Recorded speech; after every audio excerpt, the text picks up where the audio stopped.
Minasan, Hakari Nasai. Today, a nice guide for you to start your journey in the D4DJ franchise. And we're just going to dive straight into it. Dig Delight Direct Drive, aka D4DJ, is a multimedia franchise that has 6 main groups, all consisting of 4 members. One of which always being a DJ, while one group actually kind of has 2 DJs. These 6 groups are Happy Around, Pkey, Photon Maiden, Mermaid, Rondo, and Lyrical Lily. Then there are 3 supporting groups who also perform live, those being Call of Artemis, Abyssmare, and UniChord. I'll get into a little more detail on all of them later, but for now, this franchise is fairly new, really getting its start towards the end of 2019. So there isn't as much content as say Love Live, Idolmaster, or Bang Dream, but that doesn't mean there isn't a lot to digest.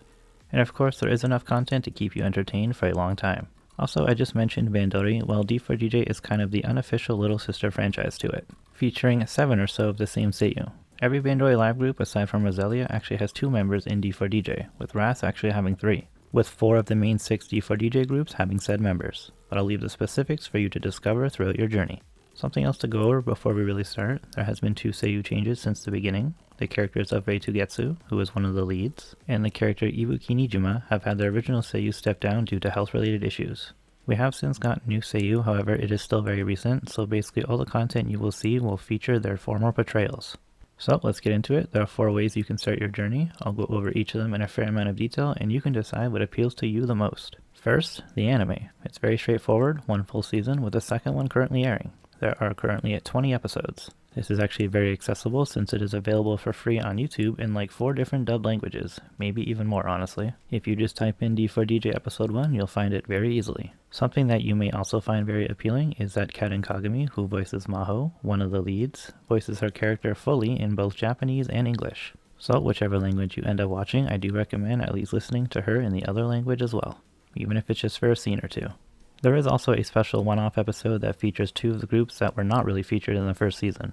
The franchise currently does not have any movies, but they do have the traditional chibi short spin-off, this one being called Petite Mix, 26 episodes, all around 3 to 5 minutes. If you're more interested in seeing the ladies' faces rather than the animated characters, well, then you can watch the live concerts. D4DJ as a whole has had 7 full lives, with the first 2 kind of being hard to find, plus they were very short in comparison to the others. The other 5 are labeled as D4 Fests, each having their own subtitle, with the first one being Departure and the most recent being All In. These feature all 6 main units with some other special guests also from the franchise. Given this fact, you can also assume that they are all fairly long, but I assure you they are very worth it. Each group has about 20 to 30 minutes to show off their moves, with some other fun stuff in between. Then there's a big finale featuring everyone. In the case of Love Hug Groovy, which is the second fest, the first song actually featured everyone. A big introduction track with all 24 ladies. All 6 lead units have also had various amount of solo lives, well except for Pkey, who will be having their first live next month. I'll talk about the exact amount each unit has had when I talk about their music. But aside from the group and solo events, some of the units have also had joint lives. Lyrical Lily and Mermaid, Pkey and Photon Maiden, Pkey and Lynx Eyes, who are one half of Call Artemis, and then most recently Rondo and Mermaid. In the case of these 2, they actually had a brand new song featuring both units. For the older duo lives, each group just sang one already existing song from each group together. The 2 newest units, Abyssmare and UniChord, will also have a joint live in April. The last thing for lives is some other live events that they've done. The Connect Live, which had all 6 groups doing 20 to 30 minute shows. So it was basically a fest, but this was online only as it was in 2020. But there was also the D4DJ Online Live, exactly what it sounds like, but it was only 2 songs from the first 5 groups, aside from Happy Around, who had a full set list, and this is actually available for free here on the tube. There is also the Kawaii Fest, hosted by a member of Photon Maiden, featuring that group, Happy Around, and Lyrical Lily. This is actually a lot of fun as they mixed up the members of the groups for a few songs. Highly recommend. Lastly, not exactly a concert, but a stage play. The Path of Sen Li begins with 1 step, focusing on Lyrical Lily, featuring a member of Photon Maiden, 1 from Rondo, and 2 from Mermaid. And well, actually just about 10 days ago, a new stage play was announced featuring Mermaid, Lyrical Lily, and 4 brand new characters played by some familiar faces. So the next thing to talk about is just the music itself. Seeing as how there are so many groups, you can expect a variety of genres. Let's start off with Happy Around, the main of the leads. As the name suggests, their music is very happy, upbeat, feel-good stuff. They've had 4 solo lives and 1 special solo online concert.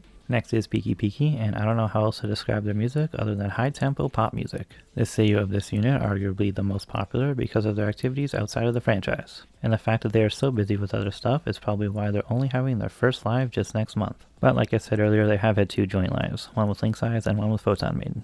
Speaking of them, their style is more DJ mixing. All groups at some point do the style of half songs with a smooth transition into the next, but Photon Maiden really specializes in that. Well, for the live portion at least. Their regular music that you'll find on your local app sounds just like DJ music, lots of noises and electronica. They also speak a lot of English in their tracks. I'd say on average half of their song is in English. So far they have only had one solo live, probably again because the four Seiyuu are very active in other franchises as well. I'm really hoping for their second live later this year, but I kinda doubt it. Mermaid is your rave group, very fast paced and very dance heavy. Like one of their songs is called High Tension BPM, and I'd say that describes them perfectly. Really good exercise music. Their whole appeal is, well, their sex appeal, seeing as how they are old models, and yeah, have your water ready. They've had 4 solo events, and you'll see why just after watching one of them. I'm not even talking about how attractive they are. They are just very entertaining. Rondo is the heavy metal group. Well, closer to hard rock, but they do go hard sometimes. Their whole image of goth darkness is really great. Also good workout music. They have had 3 solo lives, with their third one actually happening very recently on the 12th. Finally, for the main units, Lyrical are the very cute, very moe little sisters. The Seiyuu themselves are also really young, all being in high school when they started. Their music is exactly what you'd expect from the little sister group, with one of the songs all about being a cat. It's honestly one of their best songs. They have also had 3 solo lives, with the most recent being last month. So as for the supporting groups, we have Call of Artemis. They are technically the legacy group and have been around for the longest time within the lore. They're actually a main inspiration for most of the characters to become performers. In real life, they used to be two-girl units called Lynx Eyes and Scarlet Canary. They have now fused together to become Call of Artemis, and in the lore, this is kind of a revival of the group. Their music is also techno-electric stuff, but also kind of epic sounding in a way. They have not had a solo live, but they were at the most recent festival in May of last year, and the Lynx Eyes duo did a duo live with Pkey. The Scarlet Canary DJ was also at the D4 Fest in 2021 as well. So finally, the 2 newest units, Abyssmare, is being marketed as the first antagonist of the franchise. Only having 2 or 3 songs right now, they are very bass-heavy trap music, stuff you'd expect to hear from clubs. Then there is UniChord, the unit that is so new they just got their name barely 2 months ago. I've only seen 2 songs from them, and it really just reminds me of Happy Around. Upbeat, fun, happy music. And like I said earlier, these 2 will have their debut live together in April. The last music-related thing is like Bang Dream, these girls cover a lot of popular Japanese music, usually from anime. Also even covering some Hatsune Miku and Bang Dream stuff as well. I highly recommend Pkey's version of Black Shout. So the next thing is the final gateway, the mobile game, D4DJ Groovy Mix. It is available for free in most regions, I would assume. If other mobile rhythm games are available to you, then this should be too. This is a good way to experience the music very fast since you can just play the short versions and you can have fun while playing. Something to note with this game though, it is a little more advanced than your other idle games. If you're familiar with the Persona rhythm games, then you'll be used to the scratch mechanic, but they also have a sliding mechanic where you position a note and then you leave it while you continue pressing other notes. I might be bad at explaining it, but it'll make more sense when you play the game yourself. The last thing I'll mention is something that I hinted at earlier, the fact that there are many Bandori Seiyuu within this franchise. Ladies like Aimi, Ryochi, and Sumu.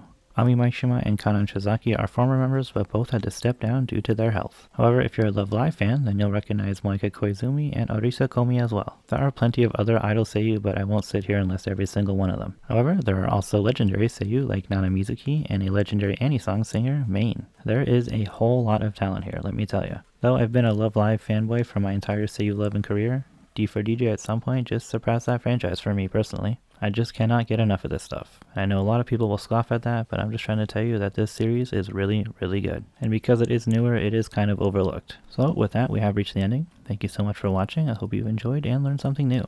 I also hope I've convinced you to check out the franchise. There will be many links down below, but you can also just type in whatever you're looking for in the YouTube search bar and you'll find it. Please join me in the next one about an even more overlooked franchise, Review Starlight. I look forward to seeing you there.